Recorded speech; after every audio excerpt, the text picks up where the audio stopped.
Andrew, how you doing? This is Jim Pataki from Six Minutes Rice Radio. How are you? Jim, I'm doing well. How about yourself? I'm doing well. I wanted to wish you a happy holidays. High holidays. Hey, thank you. We got about an hour before the sun sets, and I can't eat anymore. You know how I get when that happens. And that's why we're doing the call right now. We don't want you to get all cranky. But real quick, this is obviously brought to you by Andre Champagne. If you're going to be drinking champagne, you might as well make an Andre. Andrew, let's just jump right into it. You're the number one team in the league. Who would have thought that? Kind of give us a little bit of what you're feeling right now. You got to be on top of the world. Well, look, Jim, Tommy Guffano never rests on his laurels. We all know that, right? I think that we still have a lot of work to do. This team, it's a long season. It's only been 3 games. In case you can't tell, everything in the league starts with defense, and in case you can't tell, as a head coach, you can't be very happy, and as a general manager, you can't be very happy with the fact that we've let up the most points in the league, So, I think we have a lot of work to do. I think we've gotten off to a solid start, and it's just about building on that going forward. Who have been some of the leaders? You've heard a lot of the other interviews that we've had with other managers in the league. We talk a lot about leadership and who's stepping up for different organizations. Who have been some of the guys that have stepped up for you and that you guys count on week in and week out? Well, you could obviously look at the stats, and the stats sort of speak for themselves on who's carried us. From an offensive standpoint, obviously, Arian Foster has done wonders for us, and this week, a huge performance we got out of Jamal Charles, which helped us propel. But, it really starts with the guys under the center, I think we have 2 great signal callers and guys who you wouldn't necessarily peg as elite quarterbacks, but guys who go out and win games for you anytime you ask them to, and that's really what they did for us this past week, and we hope they can do it for us all season when we need them. Yeah, absolutely, and they have done that so far. Now, I'm sure that you have heard what your opponent this week has said about you guys and what they, feel about you and your team. In the mega hashtags, the mega picks, they keep changing their mega team name. So, what's kind of your feeling? What's kind of your response to, the negativity and the jabs that they're throwing your way? Well, look, as a Watts genius, I knew what he was going to say before he said it. So let's get that out of the way. But, let's be completely honest here. I don't really get into that kind of conversation. We just go out and play our game.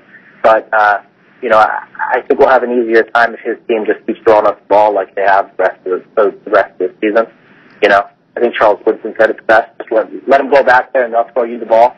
So I'm not too worried about it. I think if we go out there and play our game, we'll do just fine. And, he's got some great players on his team. It all starts with containing Ray Rice, obviously, and, keeping Mike Vick in the pocket. And if we can do that, we should have an easy time.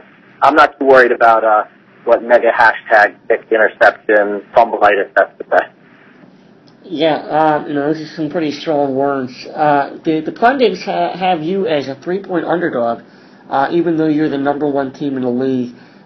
Is that a source of bulletin board material, motivation for you guys?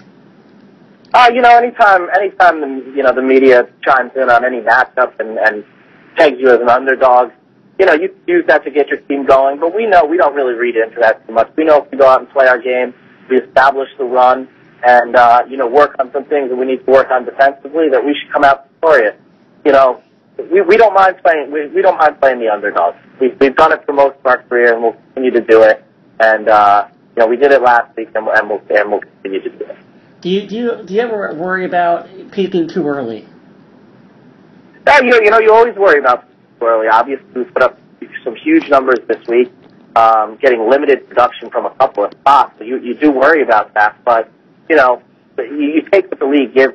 So some ways you may have your best week and lose. As our opponent here this week, I think he had the second most points and lost. And some weeks you might not have your best week and you win. So you can't really be concerned with when you score the points.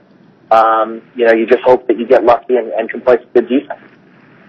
Now, kind of changing gears a little bit, the history of the Maj, the history of you as a fantasy manager, owner, GM, has been, one that has been scrutinized heavily. I'll be the first to admit that I've scrutinized your management tactics in the past.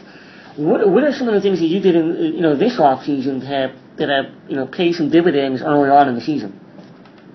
Well, I think we keyed in on certain areas on our big board earlier this year, and we made those areas a priority, namely focusing on our running back position and focus on a couple key guys, including Jamal Charles, including Stephen Ridley, and then from the wide receiver position, Eric Decker and obviously our keeper Antonio Brown to get us to where we want to be and to put together the squad that we want to put together. It's not so much changing philosophy, it's changing league as we go, and you have to be able to adapt as you go forward. I think that we're happy with where we are. We've got a couple quarterbacks that can win us a game anytime we need, and hopefully they'll continue to keep doing that for us. Andrew, you mentioned Antonio Brown. I can't help but notice two things. One, obviously you got very lucky with him catching the touchdown, fumbling, and recovering his own touchdown. That was, obviously luck favors prepared man there, being in the right place at the right time. I can't help but notice he's not in your starting lineup right now. Is there a reason for that? Is it a matchup sort of thing, or is it more of a confidence thing on your end? Well, this week's got a bye. Okay, that's on me. I should have done my homework there. That's on you. Maybe the pilots are good enough to throw a player up there with bye week and still pull off W. But we like to get the most out of every player we have on the team. Yeah, absolutely. I will say this about Antonio Brown is he is off to a slow start, and he had one fumble on a punt return, and he had the fumble that he subsequently recovered. But we think that he sort of had the early season Victor Cruz's kind of run with the ball and make too much happen. Maybe a little victim of his own hype. And, we're trying to calm him down a little bit. He's got a bye week, and we're hoping he can come back stronger on the bye week. We like to put Decker in there to put a little pressure on Antonio. Gotcha. I like that philosophy. I've adopted that one myself. Last question before we let you go. I know you're driving home. Stay safe. Do you feel at all that Jay Cutler might actually smoke more than Goulet? You got to imagine that Christian Cavalier is just nagging, and he really probably doesn't have any other outlet. You know what I'm saying? Just apathetic and just ripping butt doing what he does. And you gotta do it. You gotta smoke him if you got him, right? A wise man once said, Jim, a couple of things. One, you gotta smoke him if you got him, and sometimes you win and sometimes you lose. And I think that that's what Jay Cutler's going by. He's not going to give a shit, and he's going to do what he's got to do. Let's watch the language. This is a family show. But, hey, Andrew, again, happy holidays. Give my best to your family and Maham. Hey, you stay well, Jim, and keep fighting the good fight. All right, thanks a lot. Take care, Andrew. All right. Bye-bye.